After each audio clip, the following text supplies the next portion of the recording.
Good morning student, welcome to Gaya Guidance program. Myself Akash Anand, mathematics teacher, plus 2 high school both Gaya.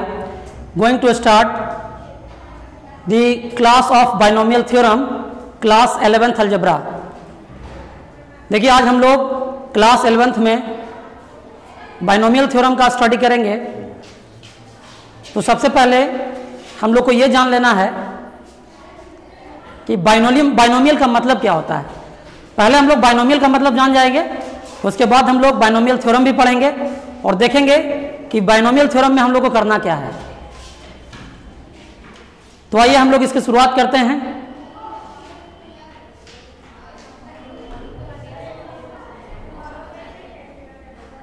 तो हम लोग जो है binomial theorem में पहले बाइनोमियल का मतलब समझते हैं। देखिए बाइनोमियल का मतलब होता है, बाई का मतलब दो, नोमियल मतलब टर्म, जिसमें दो टर्म हो। जैसे मान लीजिए हम यहां पर लिख रहे हैं 2x प्लस 3y मान लीजिए लिख दिए, ठीक है। तो आप देख पा रहे हैं कि हमारा एक पहला अलजेब्राइक टर्म है 2x और एक दूसरा अलजेब्राइक टर्म है 3y और दोनों को ऐड करके लिखा गया है। या मान लीजिए हम लिख देते हैं 4x माइनस 2, इसमें भी देख लीजिए यहां पर भी दो टर्म्स हैं। हम लिख देते हैं a प्लस b, यहां पर भी दो टर्म है। तो ऐसे दो टर्म्स के कॉम्बिनेशन को हम लोग बोलते हैं बाइनोमियल, ठीक है। और आज का जो ये चैप्टर है इसमें हम लोग को इसके एक्सपेंशन के बारे में पढ़ना। जैसे मान लीजिए कि अगर इस पर पावर रहे 2 तो आप कैसे a प्लस बी का होल स्क्वायर जानते हैं, आप इसको लिखते हैं a square plus 2ab plus b square, ऐसा आप लिख देते हैं। अगर मान लीजिए इस पर भी पावर 2 रहता है या इस पर पावर 3 रहता है तो आप इसको a प्लस बी के होल क्यू के फॉर्मूला पे, इसको a माइनस बी के होल स्क्वायर के फॉर्मूला पे और इसको a प्लस बी के होल स्क्वायर के फॉर्मूला पे एक्सपैंड करते हैं, ठीक है। हम लोग जूनियर क्लासेस में पढ़ते चले आ रहे हैं कि a प्लस बी का होल स्क्वायर क्या होता है, a माइनस बी का होल स्क्वायर क्या होता है, a प्लस बी का होल क्यू क्या होता है, a माइनस बी का होल क्यू क्या होता है ना। और उसी क्रम में आपको अगर क्या दिया जाए कि 98 का होल स्क्वायर है, इसको एक्सपैंड कीजिए। तो यहां पर हुआ कि हमको इसका एक्सपेंशन करना है, तो हम इसको क्या करते हैं 98 को हम लिख सकते हैं 100 माइनस 2 और इसका स्क्वायर करते हैं और a माइनस बी के होल स्क्वायर के फॉर्मूला पर सेट करते हैं इसको, है ना, और इसका वैल्यू निकाल लेते हैं। जैसे मान लीजिए कि आपको 105 का क्यूब करना है तो आप क्या करते हैं 100 प्लस 5 लिखते हैं और इसका क्यूब कर देते हैं और इसका वैल्यू a प्लस बी के होल क्यू के फॉर्मूला पर निकाल लेते हैं। ऐसा आप लोग करते हैं। लेकिन तब क्या होगा जब किसी बाइनोमियल पर एक कोई बड़ा इंटीग्रल पावर हो। जैसे मान लीजिए अगर आपसे क्या दिया जाए कि 5x plus 3y to the power 12 है, इसका एक्सपेंशन कीजिए, इसके ब्रैकेट को ओपन कीजिए, यानी इसको एक्सपैंड करके लिखिए, तब तो बहुत बड़ी समस्या हो जाएगी। जैसे अगर आपको कह दिया जाए कि 401 टू द पावर 19 है, इसको एक्सपैंड कीजिए, तो आप कैसे लिख सकते हैं, क्योंकि a प्लस बी का पावर अगर 19 करके आप अगर इसको लिखते हैं 400 प्लस 1 टू द पावर 19, तो आपको पता ही नहीं है कि a प्लस बी का पावर 19 जो होता है उसका वैल्यू क्या होगा। तो इस तरह के समस्याओं का समाधान करने के लिए बाइनोमियल थ्योरम की आवश्यकता होगी, बाइनोमियल एक्सपेंशन की आवश्यकता होगी। तो आज हम लोग इसी की बात करेंगे, ठीक है। तो पहले हम लोग देखेंगे कि ये बाइनोमियल एक्सपेंशन जो है ये कैसे किया जाता है, ये किस प्रकार से डिराइव किया गया है, तो ये हम लोग थोड़ा सा समझेंगे इसके बारे में। तो देखिए हम लोग इसकी शुरुआत कर रहे हैं। जैसे आप देखिए यहां पे मैं आपको 10th क्लास या 9th क्लास में जो भी चीज आप पढ़े हैं, जो आपका प्रीवियस नॉलेज है, उसको मैं आज आपके न्यू नॉलेज के साथ कनेक्ट करने जा रहा हूं। जैसे आपको पता है कि अगर a plus B to the power अगर 0 रहता है तो आप क्या लिखते हैं। आपको पता है कि किसी भी अलजेब्राइक टर्म या किसी भी टर्म पर किसी भी नंबर पर अगर 0 पावर होता है तो उसका वैल्यू हम लोग 1 लिखते हैं, बशर्ते कि यहां पर a plus B not equal to 0 हो। यानी a plus B to the power अगर 0 है उसका वैल्यू हम लोग 1 लिखते हैं। किसी भी चीज पर पावर अगर 0 होता है उसका वैल्यू 1 लिखते हैं, बशर्ते कि जो बेस हमारा है वो 0 ना हो। और उसी तरह से अगर हमको लिखना हो a plus B to the power 1 तो हम उसको सिंपली क्या लिखेंगे, किसी भी बाइनोमियल पर अगर एक पावर है तो सीधा हम लिखेंगे इसको a प्लस बी। अगर हमको लिखना है a प्लस बी का होल स्क्वायर, ये तो आपने 7 6 से ही पढ़ते आप लोग आ रहे हैं कि a प्लस बी का जो होल स्क्वायर होता है वो a square plus 2ab plus B square होता है। इसी तरह से a प्लस बी का अगर होल क्यूब करते हैं तो आता है a cube plus 3a square B plus 3ab square plus B cube. ठीक है, चलिए यहाँ तक तो आप आसानी से एक्सपेंड कर ले रहे हैं बाइनोमियल्स को। लेकिन अगर हम यहाँ पर दे दें कि अब बताइए कि a plus B to the power 4 है, तब इसका वैल्यू आप कैसे कैलकुलेट करिएगा? तब तो आप ये कह सकते हैं कि सर हम ऐसा कर सकते हैं कि इसको लिख देते हैं a plus B into A plus B का होल क्यूब, और a प्लस बी का होल क्यूब जो है इसको एक्सपेंड कर लेते हैं और इससे फिर मल्टीप्लाई कर देंगे और वैल्यू को हम लिख सकते हैं। तो ठीक है, आप इतना तो कर लीजिएगा, ये आसानी से कर लीजिएगा। और जब आप ये करिएगा तो आपका वैल्यू निकल के कितना आएगा? ये वैल्यू आपको निकल के आएगा a4 plus 4a cube b plus 6a square b square और प्लस 4ab क्यूब और plus b to the power 4। आप ऐसा इसको निकालिएगा, आप कैलकुलेट करके देखिएगा तो इतना आ जाएगा। लेकिन चलिए यहां तक तो हम लोग कर लिए। अगर आपसे कहा जाए कि a plus B to the power 7 का वैल्यू निकालिए या a plus B to the power 15 का वैल्यू निकालिए, तब आप क्या कीजिएगा? तब क्या तरीका होगा इसको एक्सपेंड करने का? तो हम लोग बाइनोमियल थ्योरम में यही पढ़ने वाले हैं कि बाइनोमियल एक्सप्रेशन को कैसे एक्सपेंड किया जाता है जब उसका पावर कोई इंटीजर हो, कोई पॉजिटिव इंटीजर हो। हम लोग यहाँ पर नेगेटिव इंटीजर के लिए बात नहीं कर रहे हैं, पॉजिटिव इंटीजर के लिए बात कर रहे हैं। ऐसे तो यहाँ पर जो पावर होगा a प्लस बी का, वो यहाँ पर तो पॉजिटिव इंटीजर के बारे में बात करेंगे क्योंकि हमारे 11 क्लास के सिलेबस में वही पढ़ना है।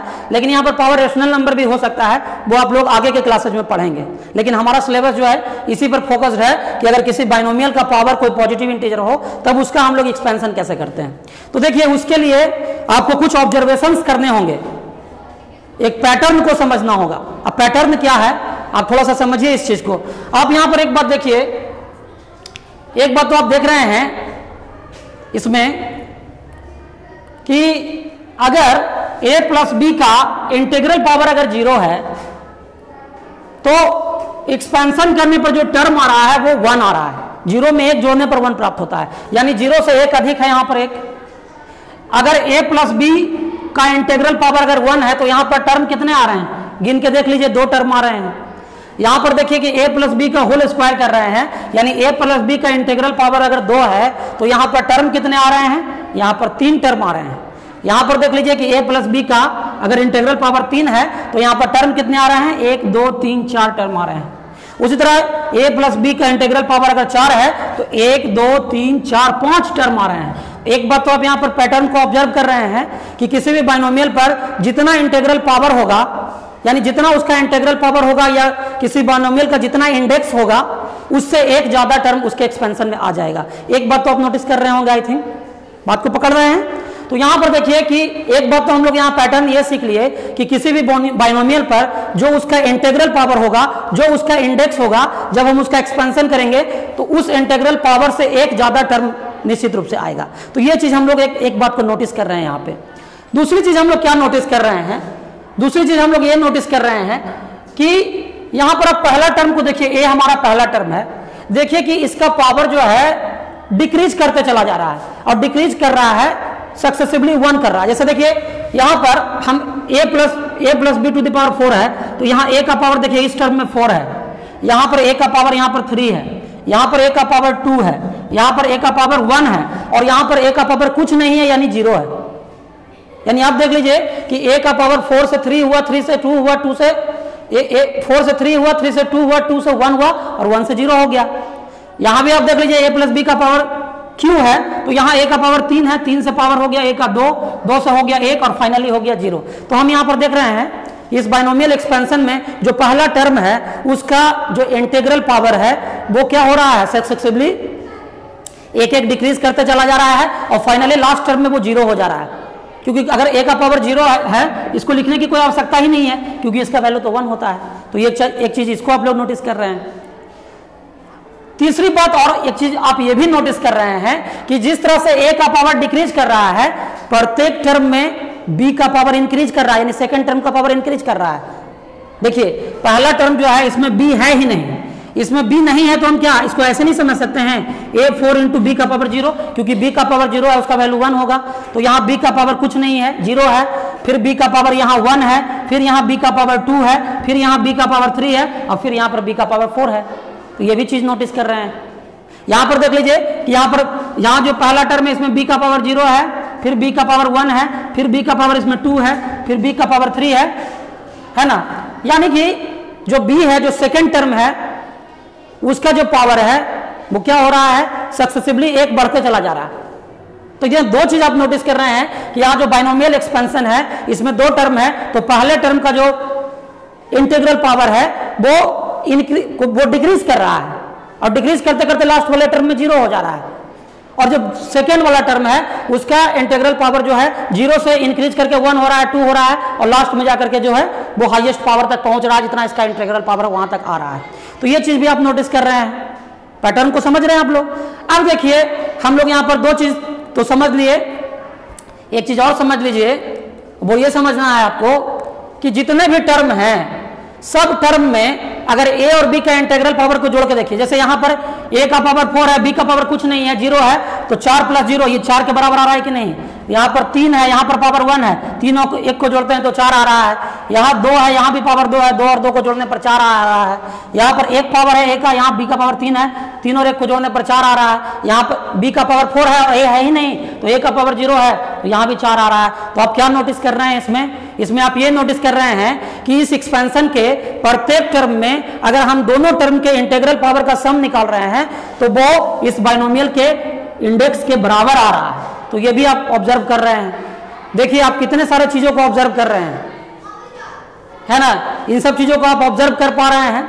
तो यहाँ पर आपको यहाँ पर ये सारा चीज क्लियर हो रहा है कि जो भी चीजें मैंने बताई, जो ऑब्जर्व करने लायक चीजें थी, उसको आपने ध्यान से देखा है। तो इसी आधार पे आप बाइनोमियल के बारे में आपका कुछ फंडामेंटल्स धीरे धीरे क्लियर हो रहा है। ठीक है, यहां तक तो आप समझ गए। अभी तक जो आप समझे हैं, अब एक चीज हमको और समझना है इसमें। अब क्या एक चीज समझना है, देखिए हम लोग यहां पर टर्म का संख्या तो देख लिए कि हमेशा बाइनोमियल एक्सपेंशन करेंगे तो जो टर्म आएगा वो इंटीग्रल पावर से एक ज्यादा आएगा, एक चीज तो हम समझ लिए। दूसरा समझ लिए कि पहले टर्म का जो इंटीग्रल पावर होगा वो क्या होगा, सक्सेसिवली डिक्रीज करेगा, दूसरे टर्म का इंटीग्रल पावर सक्सेसिवली इंक्रीज करेगा। ये सब चीज तो हम लोग समझ लिए, लेकिन एक चीज अभी तक हम लोग नहीं समझे हैं। पता है क्या, एक चीज हम लोग ये नहीं समझे हैं कि जितने भी टर्म्स हैं हर टर्म्स का एक कोफिशिएंट है। जैसे a² का कोफिशिएंट कुछ नहीं है तो यहाँ कोफिशिएंट 1 है, यहाँ 2ab का कोफिशिएंट, यहाँ पर ये कोफिशिएंट इसमें 2 है, इसमें कोफिशिएंट 1 है। इसमें देख लीजिए कि यहाँ कोफिशिएंट 1 है, यहाँ भी कोफिशिएंट 1 है, यहाँ पर इसका कोफिशिएंट 1 है। इसमें देख लीजिए AQ का कोफिशिएंट 1 है, इसका कोफिशिएंट 3 है, इसका कोफिशिएंट भी 3 है, इसका कोफिशिएंट 1 है। अगर हम कोफिशिएंट के पैटर्न को भी जान ले तब तो हम बाइनोमियल के बारे में सारा मतलब कि इसका पैटर्न ही समझ जाएंगे। तो अब हम लोग को इसके पैटर्न के बारे में जानना है। तो देखिए हम इसका पैटर्न भी है, इसको समझने का प्रयास करते हैं। देखिए पैटर्न को हम कैसे समझेंगे, ध्यान दीजिएगा इस चीज को। देखिए अब यहाँ पर हम लोग अब पैटर्न की बात करते हैं। तो पैटर्न में हम कुछ पैटर्न तो देख चुके हैं, लेकिन अब हम लोग कोफिशिएंट के पैटर्न को देखते हैं। अब ये कोफिशिएंट का पैटर्न क्या है, इसको थोड़ा आपको समझना पड़ेगा। देख लीजिए वो क्या होगा पैटर्न, इसको आप समझिए। चलिए अभी हम लोग यहाँ पर देख रहे थे कि हमारा a प्लस b जो था इसका पावर क्या था, 0 था, और इसका वैल्यू कितना आया था, 1। a प्लस b का पावर अगर 1 था तो इसका वैल्यू क्या आया था, a प्लस b का यहाँ पर होल स्क्वायर था तो इसका वैल्यू क्या आया था, a² plus 2ab plus b²। a plus b का होल क्यू था तब क्या आया था, तब आया था हमारा aq plus 3a² plus 3ab² और प्लस bq। और चौथा a प्लस b का होल 4 था, हमने इसका वैल्यू निकाला था, क्या निकाला था, a4 प्लस, देखिए अभी हमने एक्सपेंड भी किया था इस चीज को, है ना, ये था आपका a4 plus 4aqb plus 6a²b² plus 4abq और प्लस b4। ऐसा तो हम लोग अभी देख चुके हैं एक्सपेंशन, है ना, ऐसा एक्सपेंशन हम लोग अभी देख चुके हैं।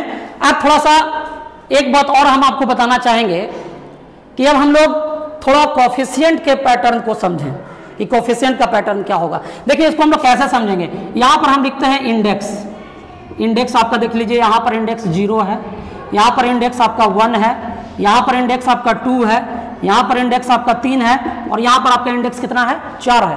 आप देख लीजिए कि a प्लस बी का 0 पावर है तो इंडेक्स a प्लस बी का 0 है, a प्लस बी का पावर 1 है तो इंडेक्स यहाँ पर 1 है, 2 है, 3 है, 4 है, इस तरह से है इंडेक्स। तो आप देख पा रहे हैं, है ना। एक चीज़ मैं आपको और बताना चाहूँगा जो मैं बताना भूल गया, देखिए इसमें ये एक चीज़ और आप देखिएगा कि a का पावर जो 3 है, तो आप देखिएगा कि पहला वाला जो टर्म है बाइनोमियल का और दूसरा वाला जो बाइनोमियल का टर्म है उस पर यही इंटीग्रल पावर है, जो इस पूरे बाइनोमियल का जो इंटीग्रल पावर है वही फर्स्ट टर्म और लास्ट टर्म का इंटीग्रल पावर है। अब सब में देख लीजिए, यहाँ a प्लस बी का पावर 4 है तो यहाँ भी 4 है, यहाँ भी 4 है, यहाँ भी 2 है, यहाँ भी 2 है, देखिए यहाँ पर भी 1 है और यहाँ पर भी 1 है, और यहाँ पर तो 0 है ही, किसी भी चीज़ का पावर 0 होता है तो 1 आता है, ठीक है। ये चीज़ भी आप समझ गए। अब हम लोग देखिए इसका पैटर्न समझते हैं। तो देखिए यहाँ पर हम लोग कोफिशिएंट के पैटर्न को अगर देखें तो देखिए हम लोग क्या नोटिस करते हैं।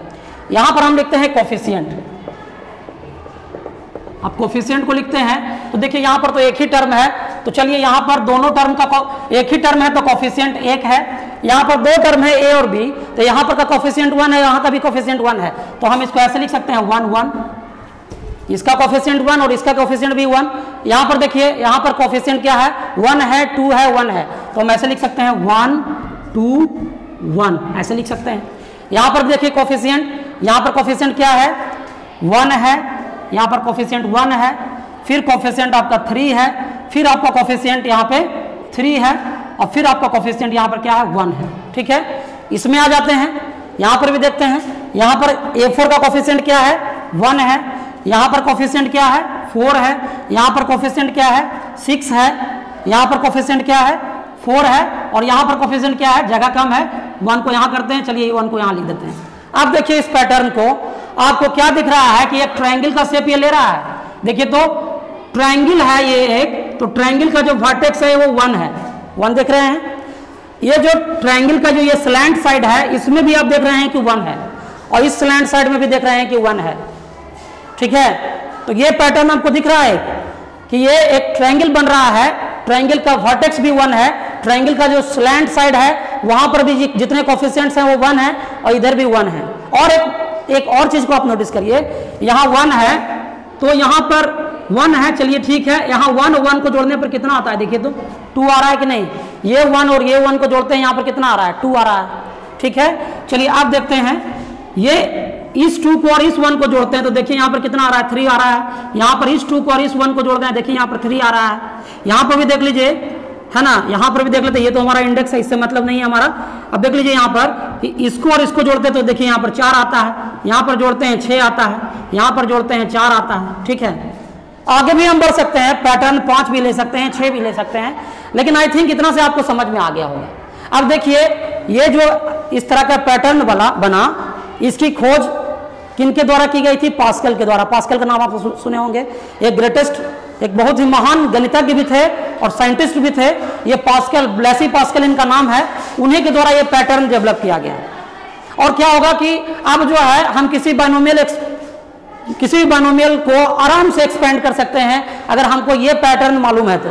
हम लोग तो बहुत तरह का पैटर्न समझ गए, कोफिशिएंट का पैटर्न समझ ही गए, और बाकी 3-4 पैटर्न के बारे में मैंने आपको बताया था, वो भी आप समझ गए, और आप आसानी से अब एक्सपेंड को कर सकते हैं चीज़ों को, ठीक है। जैसे अब जो है हमको अगर एक्सपेंड करना है, अभी परेशानी हो रहा था, जैसे आप a प्लस बी का होल स्क्वायर और a प्लस बी का होल क्यूब तो आराम से आप जानते हैं, फॉर्मूला आप लोग रट चुके हैं 6, 7 क्लास, 8 क्लास, 9 क्लास से ही। लेकिन a प्लस बी का पावर 4 जो है, इसका फॉर्मूला किसी ने नहीं रटा है अभी तक। a प्लस बी का पावर 5 होगा, a प्लस बी का पावर 6 होगा, a प्लस बी का पावर 50 होगा, ये फॉर्मूला कोई रट सकता है क्या? संभव ही नहीं रटना। तो हम लोग जब रट नहीं सकते हैं तो हम लोग कॉन्सेप्ट को बना सकते हैं कि अगर जरूरत पड़ा तो हम ऐसा लिख सकें। कैसे हम लोग लिखेंगे? तो देखिए अब जो है एकदम आसानी से आप इसको लिख सकते हैं। कैसे लिख सकते हैं? देखिए यहाँ पर अगर यहाँ पर हम सारा चीज को यहाँ पर इरेज कर देते हैं। आप देखिए ये सारी चीज को हम यहाँ पे इरेज कर रहे हैं, ठीक है। अब हमको पता करना है कि a प्लस बी का पावर 4 होगा, इसका वैल्यू हमको क्या लिखना चाहिए भाई? हमको नहीं पता है कि इसका क्या होगा 4 पावर। तो एक चीज आप देख लीजिए कि 4 जो इंटीग्रल पावर होता है उसका हम लोग पैटर्न तो लिख ही सकते हैं। तो पैटर्न लिख सकते हैं किसका, कोफिशिएंट का। तो देखिए तो यहाँ हम पहले क्या लिख देते हैं 1 4 6 4 1, देखिए तो दिख रहा है आपको 1 4 6 4 1, 5 टर्म होगा a प्लस बी का पावर 4 में, इसलिए यहाँ पर 5 कोफिशिएंट भी होंगे। टर्म अगर 5 है तो कोफिशिएंट भी 5 होगा, तो 5 कोफिशिएंट आपको यहाँ पे दिख रहा होगा।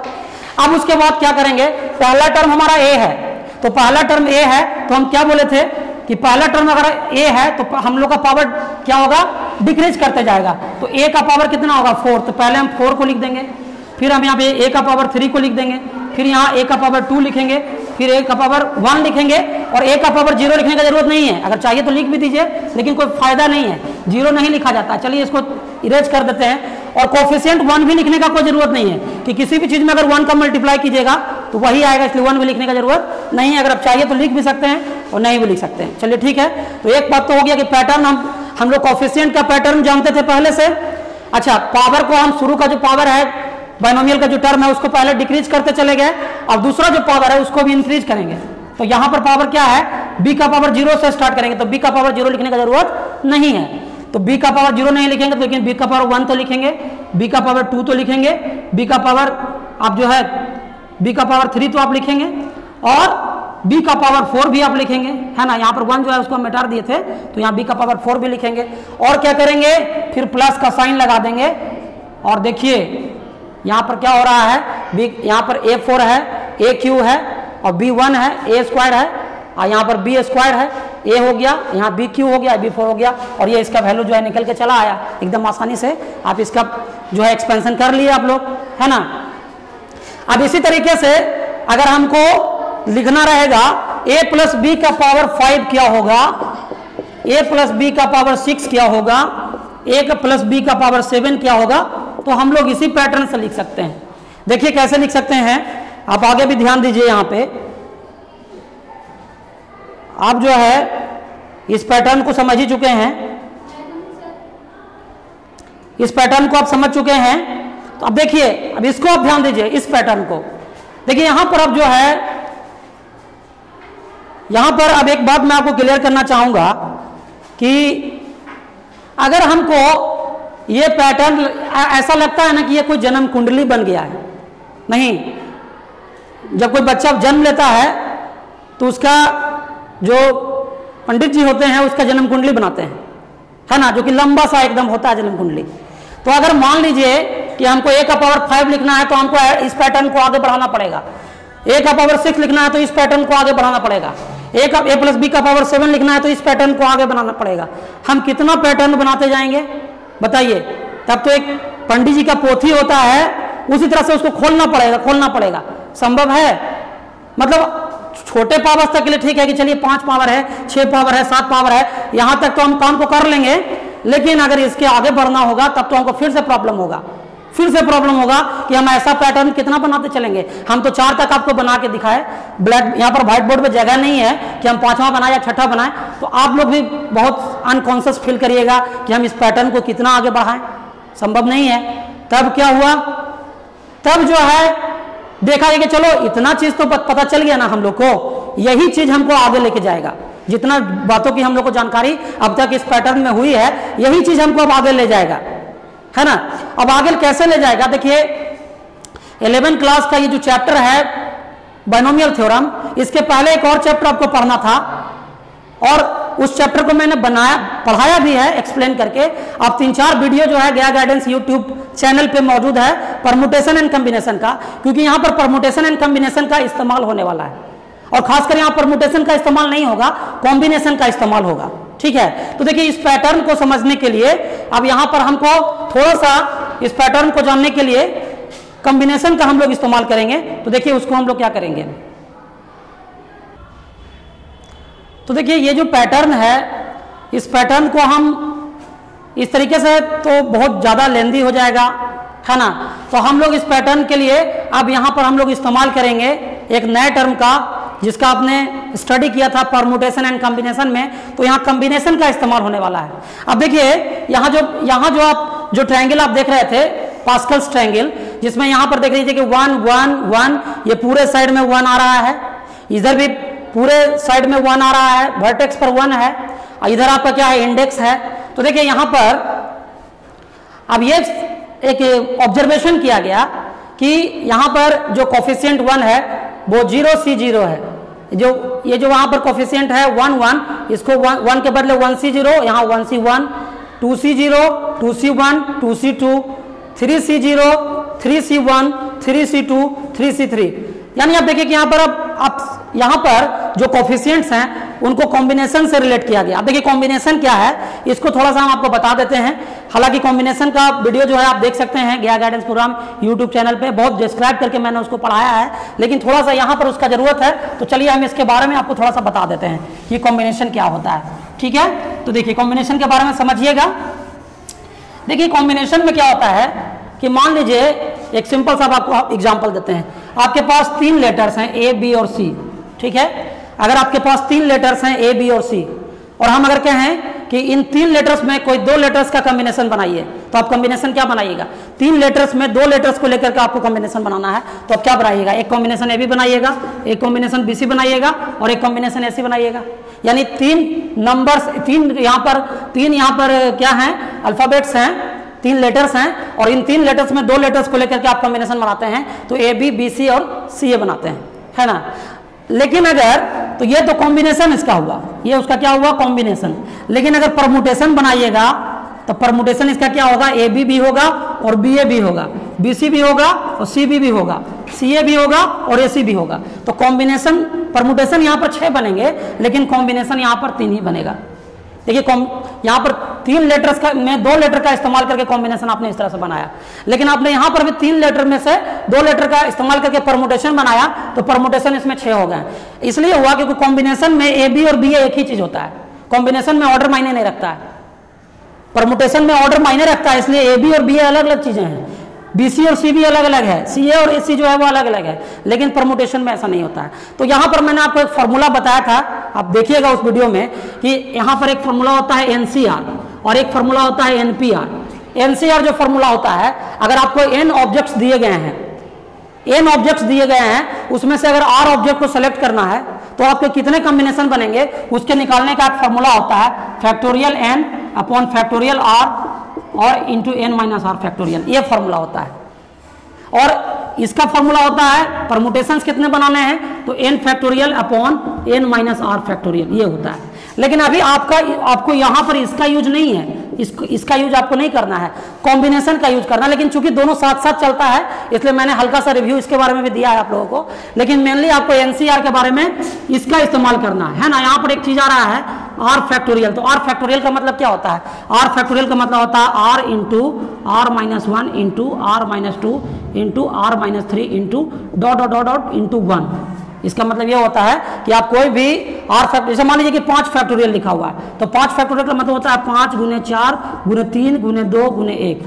अगर आपके पास 7 फैक्टोरियल लिखा हुआ है तो इसका मतलब क्या लिखेगा, 7 गुने 6 गुने 5 गुने 4 गुने 3 गुने 2 गुने 1। यानी फैक्टोरियल का मतलब होता है कि आप उस नेचुरल नंबर से स्टार्ट कीजिए, हमेशा नेचुरल नंबर ही होगा, और उसके बाद एक एक घटा करके लिखते जाइए और उसका प्रोडक्ट एकदम 1 तक लिखिए, ये होता है फैक्टोरियल का मतलब। तो यहाँ पर एनसीआर का मतलब होता है n factorial upon r factorial into n minus r factorial, और ये जो है इसी का इस्तेमाल यहाँ पर हम लोग को करना है। ठीक है, अब देखिए यहाँ पर एनसीआर का मतलब हुआ, जैसे यहाँ पर अगर NC0 लिखने का मतलब क्या हुआ कि हम n ऑब्जेक्ट्स में से 0 ऑब्जेक्ट को सिलेक्ट करके कॉम्बिनेशन बना रहे हैं। जैसे यहाँ पर जो हम आपको दिए थे वो क्या दिए थे, यहाँ पर देखिए, यहाँ पर हम जो बनाए थे, ये जो कॉम्बिनेशन बनाए थे वो क्या था, वो था 3C2, ये कॉम्बिनेशन था, है ना।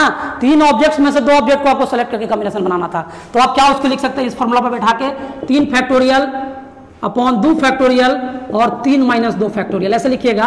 तो 3 फैक्टोरियल को आप क्या लिख सकते हैं, 3 गुने 2 गुने 1, 1 नहीं भी लिखिएगा तो चलेगा क्योंकि 1 से मल्टीप्लाई होगा तो वही आएगा। और 2 फैक्टोरियल को क्या लिखिएगा, 2 गुने 1, 1 लिखने की जरूरत भी नहीं है, और 1 फैक्टोरियल का वैल्यू तो 1 ही होगा।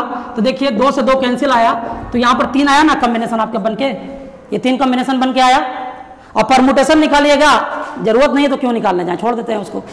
इस फॉर्मूला में बैठा के अगर परमुटेशन निकालिएगा तो ये परमुटेशन आपका 6 निकल के आएगा। मैंने आपको कॉम्बिनेशन का जिक्र इसलिए कर दिया है क्योंकि यहाँ पर कोफिशिएंट के पैटर्न को समझने के लिए कॉम्बिनेशन का जरूरत पड़ता है। तो अब देखिए कैसे हम लोग इसको कनेक्ट करेंगे, जरा सा इसको समझिएगा।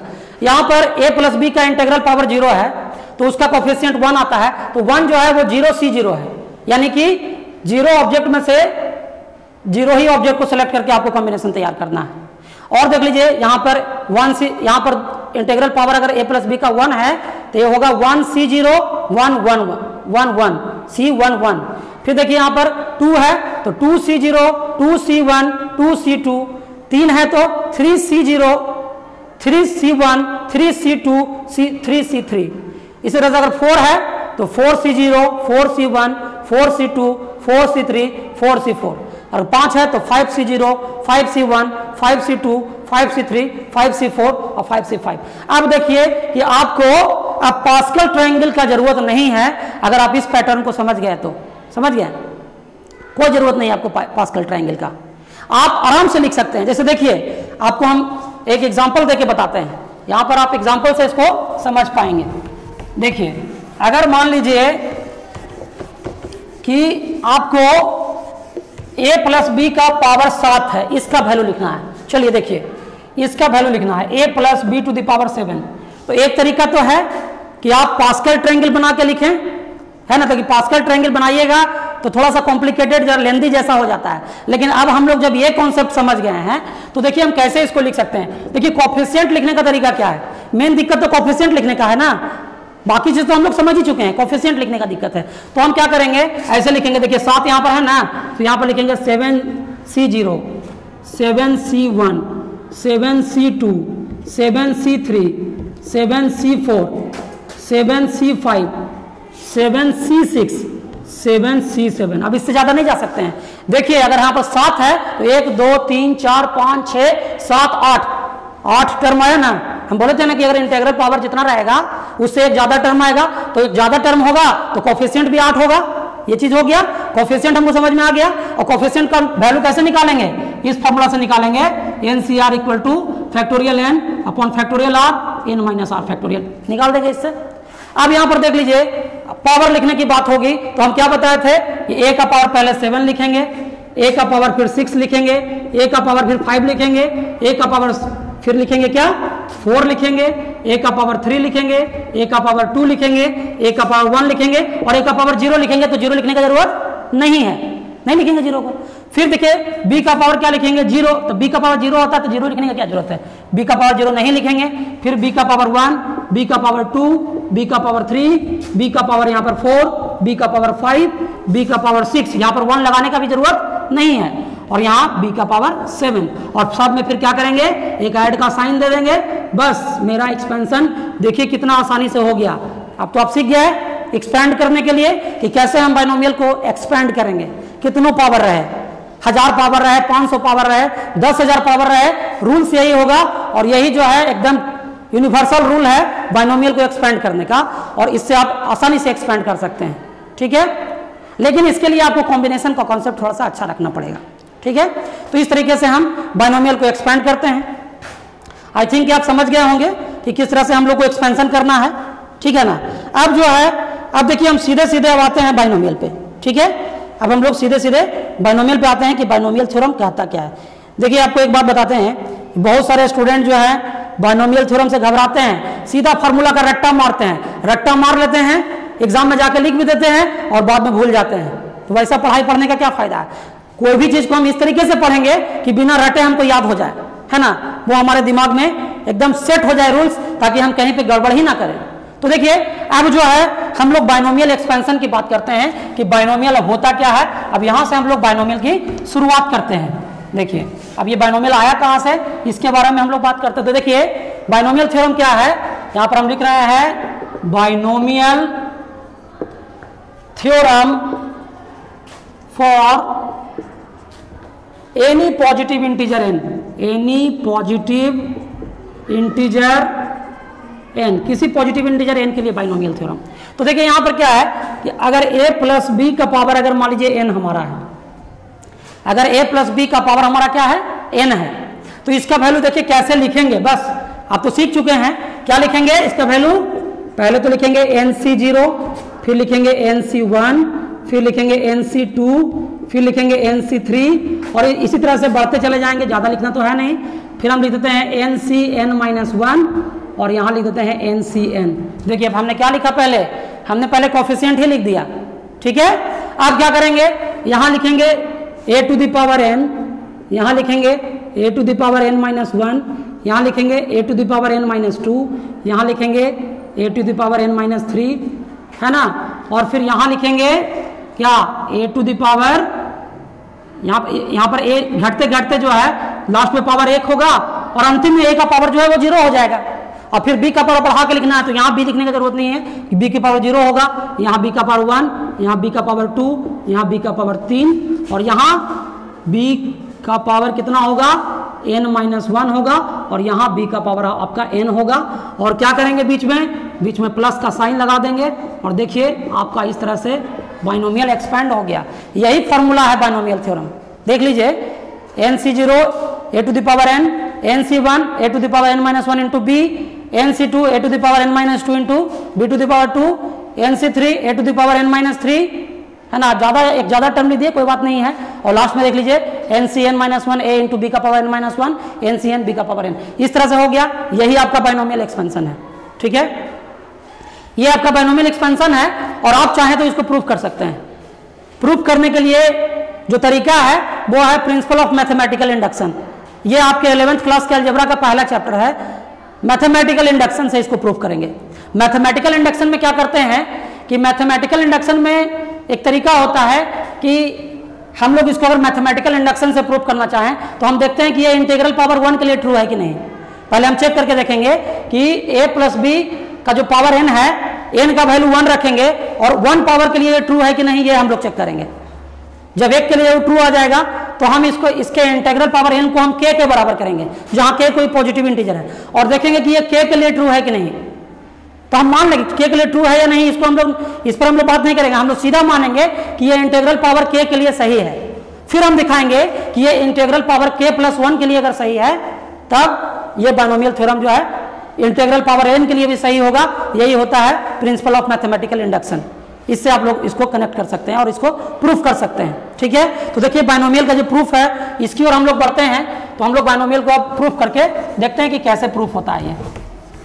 तो देखिए यहाँ पे क्या करना होगा आपको, जैसे मान लीजिए आपका ये जो बाइनोमियल एक्सपेंशन है वो इस तरह से है, a plus B to the power n। इसको आप क्या लिख सकते हैं, ये लिखते हैं nc0 a to the power n plus nc1 a to the power n minus 1 into b, nc2 a to the power n minus 2 b का square plus dot dot dot plus nc n minus 1 a into b का power n minus 1 और plus nc n b का power n।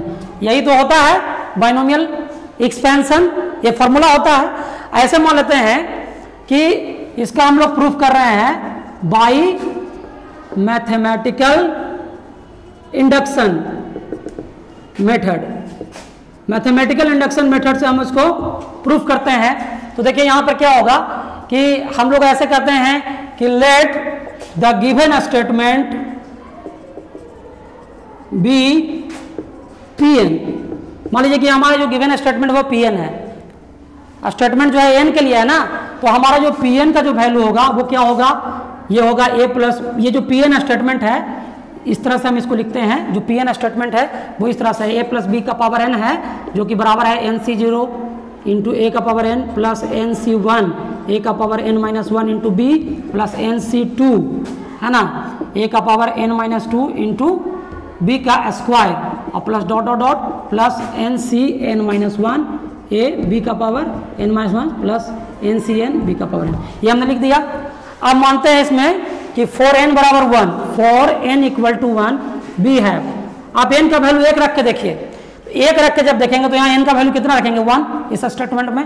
तो यहाँ से क्या होगा, यहाँ से हमारा निकल के आ जाएगा a प्लस बी का पावर 1 आएगा, और 1 जब आएगा तो हम क्या करेंगे, 1 ही है तो 1c0 लिखेंगे इंटू ए का पावर 1 और प्लस 1c1 लिखेंगे इंटू बी का पावर 1 और 1c0 हमेशा याद रखिएगा कि nc0 और ncn का जो वैल्यू होता है वो 1 होता है। ये कॉम्बिनेशन का एक बहुत इंपॉर्टेंट फॉर्मूला है, एकदम याद रखिएगा इसको कि nc0 और ncn का जो वैल्यू होता है वो 1 होता है। आप निकाल के भी देख सकते हैं।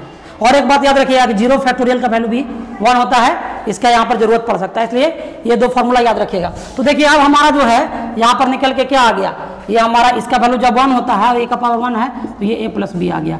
यानी देखिए ये हमारा जो है a प्लस बी का पावर 1 जो है वो a प्लस बी है, ये हमारा यानी यहाँ पर 10 P1 इज ट्रू कर सकते हैं, 10 P1 इज ट्रू, ये जो हमारा P1 है वो ट्रू हो गया, ये P1 हमारा क्या हो गया, ट्रू हो गया।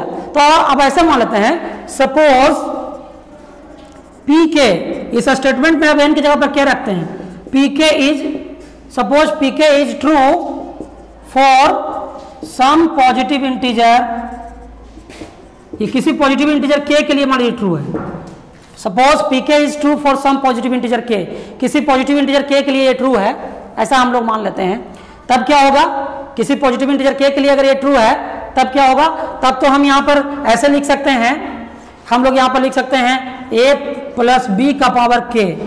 देखिए a प्लस बी का पावर k, इसको k के लिए मान रहे हैं, तो जहां जहां आपको n दिखता है वहां वहां पर k पुट कर दीजिए, तो क्या हो जाएगा kc0 a का power k plus kc1 a का power k minus 1 into B, kc2 a का power k minus 2 B square plus dot dot dot plus k minus 1 into A into B k minus 1 और plus k b का power k। देखिए अगर मान लीजिए कि p मतलब ये जो बाइनोमियल एक्सपेंशन है वो इंटीग्रल पावर k के लिए अगर ट्रू है तब तो हम ऐसा लिख सकते हैं।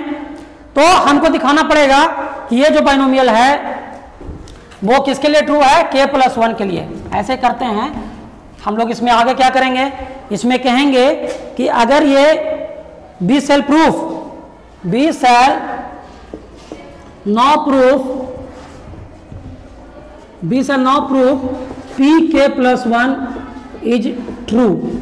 अब हम लोग ये प्रूफ करेंगे कि Pk plus 1 is also true, ये भी सही होगा, ऑल्सो ट्रू, ये भी सही होगा, हमको ये दिखाना पड़ेगा पहले। तो हम क्या करेंगे, अब यहाँ पर देखिए क्या करेंगे, हम यहाँ पर a प्लस बी का पावर अगर k प्लस 1 है ना, तो हम लोग देखेंगे कि इसका वैल्यू भी ट्रू होना चाहिए। जैसे यहाँ पर क्या करेंगे, यहाँ पर ऐसे लिखेंगे k प्लस 1 और c 0, और यहाँ पर क्या लिखेंगे, यहाँ पर लिखेंगे a का पावर k प्लस 1 है ना, फिर लिखेंगे k प्लस 1 c2 और a का पावर यहाँ पर लिखेंगे क्या, यहाँ पर k प्लस 1 है ना, तो वहाँ पर एक पावर और घटेगा, तो यहाँ क्या हो जाएगा, यहाँ पर हो जाएगा k और यहाँ पर हो जाएगा a का पावर, यहाँ पर हो जाएगा k सॉरी यहाँ तो 1 लिखेंगे ना, यहाँ 0 है, यहाँ 1 लिखेंगे और a का पावर क्या हो जाएगा, घटेगा पावर, तो ये हो जाएगा और इंटू b हो जाएगा है ना।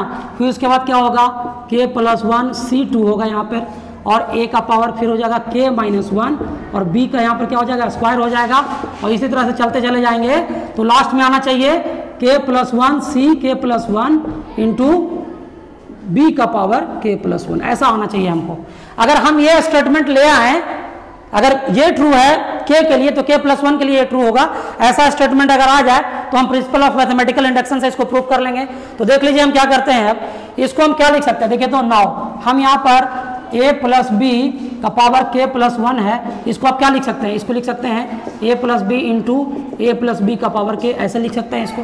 और यहाँ से देख लीजिए a प्लस बी जैसा है वैसे रहने देते हैं, और इसका वैल्यू जो है a प्लस बी का पावर k जो है, इसका वैल्यू लिखना अगर चाहेंगे तो क्या हो जाएगा, यहाँ से ये हो जाएगा kc0 है ना, kc0 a का power k plus kc1 a का power k minus 1 into b, यहाँ पर लिखेंगे kc2 a का पावर k माइनस 2 और क्या लिखेंगे b का स्क्वायर, और इसी तरह से बढ़ते चले जाएंगे। यहाँ लिखेंगे k प्लस 1 k इंटू सी, यहाँ पर क्या लिखेंगे, यहाँ पे लिखेंगे k माइनस 1 है ना, और यहाँ a और b का पावर k माइनस 1 और यहाँ लिखेंगे k c k b का पावर k, ये लिख सकते हैं इस तरीके से है ना। ये इसको करली ब्रैकेट के अंदर देते हैं। अब देखिए यहाँ से क्या होगा, अब जो है इसको हम आगे लेके चलते हैं। अब देखिए यहाँ से क्या होगा, हमारा मल्टीप्लाई जब करेंगे तो देखिए मल्टीप्लाई करेंगे तो ये सारे टर्म से मल्टीप्लाई होगा, एक बार a और b भी मल्टीप्लाई होगा, तो a जब मल्टीप्लाई होगा तो क्या हो जाएगा, देखिए यहाँ से क्या आ जाएगा, ये आ जाएगा यहाँ से KC0 और a का पावर k है, a से मल्टीप्लाई होगा तो a का पावर k प्लस 1 हो जाएगा। और यहाँ फिर क्या हो जाएगा प्लस KC1 a का पावर k माइनस 1 और यहाँ k माइनस 1 है, a से मल्टीप्लाई होगा तो k बचेगा, k माइनस 1 है, a का पावर 1 है, मल्टीप्लाई होगा तो k बचेगा और यहाँ b जैसे उतर जाएगा। और यहाँ पर हो जाएगा KC2 a का पावर k माइनस 2 है, a से मल्टीप्लाई होगा k माइनस 1 हो जाएगा b का स्क्वायर और प्लस डॉट डॉट डॉट। इसी तरह से क्या हो जाएगा, चलिए एक यहाँ भी करते हैं तो यहाँ हो जाएगा k माइनस 1 और a का पावर यहाँ पर क्या हो जाएगा, a का पावर यहाँ पर स्क्वायर हो जाएगा ना, a से मल्टीप्लाई होगा तो, और यहाँ पर हो जाएगा k माइनस 1 और फिर यहाँ क्या हो जाएगा k a इंटू b का पावर k, ऐसा आ जाएगा। तो देखिए अब 1 2 3 4 5 टर्म है, 1 2 3 4 5 टर्म है, 5 टर्म को हम a से मल्टीप्लाई किए। चलिए फिर से 5 टर्म आएगा, यहाँ पर देखिए क्या होगा, अब b का मल्टीप्लाई जब इससे होगा तो क्या हो जाएगा, ये KC0 a का पावर k इंटू b, यहाँ KC1 a का पावर k माइनस 1 b का स्क्वायर हो जाएगा, यहाँ पर KC2 a k का पावर माइनस 2, यहाँ b का क्या हो जाएगा q हो जाएगा, है ना। और इसी तरह से ये बढ़ते चला जाएगा और यहाँ पर क्या हो जाएगा k माइनस 1 और a, यहाँ b का पावर k माइनस 1 है, b से मल्टीप्लाई होगा तो b का पावर k हो जाएगा और यहाँ b का पावर k प्लस 1 हो जाएगा, b से मल्टीप्लाई होकर के ऐसा आ गया। अब देखिए अब जो है इसमें हम क्या करते हैं ना कि एक जैसा जो टर्म है उसको ग्रुप करते हैं एक साथ, जैसे इसको अब जैसा है वैसे ही छोड़ देते हैं। ये क्या है KC0 a इंटू k का प्लस 1, ठीक है, इसको ऐसे ही छोड़ देते हैं। अब यहाँ देखिए कि लाइक टर्म आपको कौन कौन दिख रहा है, देखिए ये वाला टर्म और ये वाला टर्म एक जैसा टर्म दिख रहा है ना, KC0 a to the power k into b और ये दोनों लाइक अगर टर्म है तो हम एक काम करते हैं कि KC1 और प्लस KC0 इसको कॉमन करके सीधा लिखते हैं a k b, लिख सकते हैं इन दोनों टर्म को एक साथ कर करके। उसी तरह से देखिए और कौन सा टर्म आपको एक जैसा दिखता है, और ये दोनों टर्म जो है एक जैसा दिख रहा है हमको, ठीक है, इन दोनों को भी एक साथ लेते हैं तो क्या हो जाएगा KC2 और प्लस k को इसके ऊपर में लिखेंगे KC1 और देखिए यहाँ पे क्या हो जाएगा a इंटू k का माइनस 1 और b का स्क्वायर, ठीक है, एक जैसा टर्म दिखा हम लोगों को। और क्या दिखता है एक जैसा देख लेते हैं, देखिए यहाँ पे हम लोग को दिख रहा है और एक यहाँ पे एक ये हो गया, ठीक है, ये भी हो गया। अब यहाँ पर ABK और ABK यहाँ भी दिख रहा है, इन दोनों टर्म को एक साथ लेते हैं और तो टर्म और बाकी डॉट डॉट में ही है तो चलिए कोई दिक्कत नहीं है, ये सब टर्म को हम छोड़ भी सकते हैं क्योंकि डॉट डॉट में तो सारा चला आएगा, सीधा हम डॉट डॉट करके अंतिम वाले टर्म की ओर बढ़ते हैं। तो यहाँ पर देखिए तो यहाँ पर आपका क्या है KCK है प्लस KC माइनस 1 है और यहाँ पर देखिए a into b to the power k है और लास्ट वाला टर्म को तो जैसे है वैसे ही उतार देते हैं, ठीक है, देखिए इस तरह से आ रहा है ना।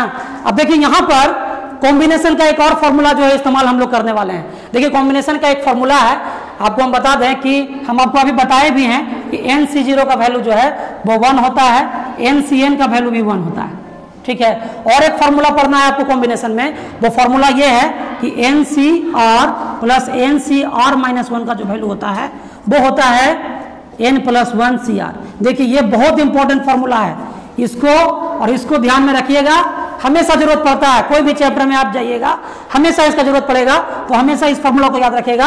और अभी हम इसी फॉर्मूला का इस्तेमाल भी करने वाले हैं, ठीक है। तो देखिए इसी फॉर्मूला का हम इस्तेमाल करते हैं। तो एक चीज यहाँ देखिए कि अगर हम यहाँ पर लिखे हैं, क्या लिखे हैं KC0, अगर हम इसको k प्लस 1 C0 लिखेंगे तो क्या फर्क पड़ेगा, यहाँ पर NC0 का वैल्यू होता है 1, तो अगर k प्लस 1 भी लिखेंगे तो वैल्यू तो 1 ही आएगा, इसलिए चलिए उसको ऐसा ही लिख देते हैं जैसे था। अब देखिए वो फॉर्मूला है KC1 और KC0, तो क्या हो जाएगा k प्लस 1 C1 इसका वैल्यू हो जाएगा और AK भी लिख सकते हैं, इसका वैल्यू क्या लिख सकते हैं, तो इसका वैल्यू लिख सकते हैं k plus 1 C2 AK minus 1 B square.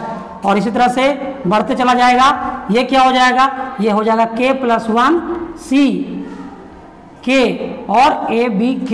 और देखिए ये जो है KCK है, इसका वैल्यू 1 होगा तो k प्लस 1 CK प्लस 1 लिखेंगे तो क्या फर्क पड़ेगा, 1 ही आएगा। तो चलिए इसको भी यही करते हैं, k plus 1 CK plus 1 BK plus 1। अब देख लीजिए कि हमको जो प्रूफ करना था हम ले आए, कैसे ले आए। अब इसको देखिए, यहां पर ये जो फॉर्मूला आपका है, आप थोड़ा इसको देखिए, जहां जहां पर n है, इसमें जहां जहां पर भी n दिख रहा है, जहां जहां पर भी n आपको दिख रहा है, वहां वहां पर आप देखिए कि जहां जहां n है वहां वहां अगर k+1 रख दीजिएगा तो यही चीज आ जाएगा कि नहीं, आप देख लीजिए। ये जहां जहां k है वहां n की जगह पर जहां जहां n है वहां पर k+1 रखिएगा तो एकदम सेम यही चीज आ जाएगा। यानी ये जो रिलेशन है वो n बराबर k+1 के लिए भी ट्रू है। तो चूंकि ये k के लिए भी ट्रू है, k+1 के लिए भी ट्रू है, इसलिए ये पॉजिटिव इंटीजर n के लिए भी ट्रू होगा। और इस प्रकार से हम लोगों ने बाइनोमियल थ्योरम को क्या कर लिया है, इस तरह से हमने बाइनोमियल थ्योरम को प्रूफ कर लिया है। चलिए अब हम लोग बाइनोमियल थ्योरम को प्रूफ कर चुके हैं। अब फटाफट जो है कुछ इसका क्वेश्चन देख लेते हैं, है ना। तो अब जो है इसमें कुछ क्वेश्चंस भी हम लोग देखेंगे, अभी तो हम लोग इसका थ्योरी ही पढ़ रहे हैं। देखिए अब जो है इसमें क्वेश्चन देखने के पहले कुछ स्पेशल केसेज हैं। देखिए स्पेशल केसेज को आप आसानी से समझ सकते हैं। अगर ये तो प्रूफ आपको समझ में आ ही चुका होगा, आई थिंक सब लोग इसको ग्रैप्स कर चुके होंगे। अब देखिए कुछ स्पेशल केसेज हैं, उस पर हम आ रहे हैं, ठीक है। उन स्पेशल केसेज की बात हम लोग करने वाले हैं। तो अब जो है देख लीजिए, अगर हम हमेशा बोलते हैं कि a+b का पावर n होता है, क्या a-b का पावर n नहीं हो सकता है? हो सकता है। क्या ऐसे नहीं हो सकता है कि x - y का पावर n हो, या 1 + x का पावर n हो, या 1 - x का पावर n हो सकता है ना। तो ये सब जो स्पेशल केसेज हैं, इन स्पेशल केसेज की चर्चा जो है अब मैं आपको अगले क्लास में करूंगा। अभी तक मैंने आपको बाइनोमियल थ्योरम से कनेक्ट कर दिया है ना। तब तक के लिए आप इसको रिवीजन में रखिएगा। अब जो इसके स्पेशल केसेज होंगे इसकी चर्चा मैं आपको नेक्स्ट क्लास में करूंगा। तब तक के लिए आप इस वीडियो का लाभ उठाइएगा। कहीं भी कंफ्यूजन होगा कमेंट सेक्शन में आप लिख सकते हैं, आपको मैं इसका जवाब जरूर दूंगा। और तब तक के लिए इस वीडियो से लाभ उठाइए और अगले क्लास का इंतजार कीजिए। धन्यवाद।